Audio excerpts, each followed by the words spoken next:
دوستو، ایک دفعہ کا ذکر ہے۔ ایک گاؤں میں ایک بوڑھا شخص ٹوپیاں فروخت کر رہا تھا۔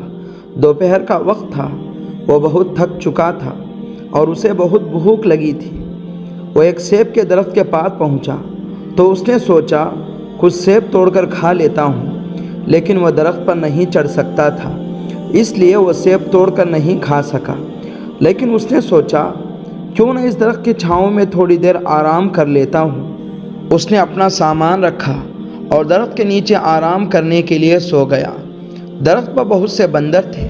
بندروں نے اس کا سامان کھول کر اس میں ٹوپیاں لے کر درخت پر چڑھ گئے۔ جب اس کی آنکھیں کھلی تو اس نے دیکھا کہ بہت سے بندر اس کے سامان میں سے ٹوپیاں لے کر درخت پر ادھر ادھر اچھل کود کر رہے ہیں۔ اس نے بندروں کو بہت ڈرایا، لیکن بندر اس کی نقل کرتے اور اس کا مذاق اڑاتے۔ وہ بہت پریشان ہوا۔ اس نے ایک ترکیب سوچی۔ وہ زمین سے پتھر اٹھا کر بندروں کو مارتا، بندر اسے درخت سے سیب توڑ کر مارتے۔ اس طرح بندروں نے بہت سیب توڑ کر اس شخص کو مارے۔ اس شخص نے سارے سیب اکٹھے کیے اور پیٹ بھر کر سیب کھائے اور بہت خوش ہوا۔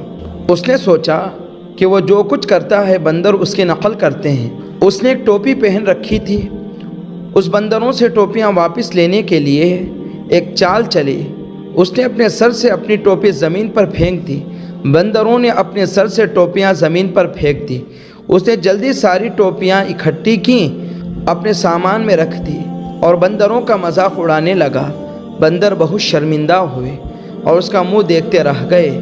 اس طرح اس نے اپنے ذہن کا استعمال کر کے بندروں سے اپنی ساری ٹوپیاں حاصل کر لیں۔ اس کہانی سے ہمیں سبق حاصل ہوتا ہے کہ ہمیشہ ذہن کا استعمال کر کے انسان کامیابی حاصل کر سکتا ہے۔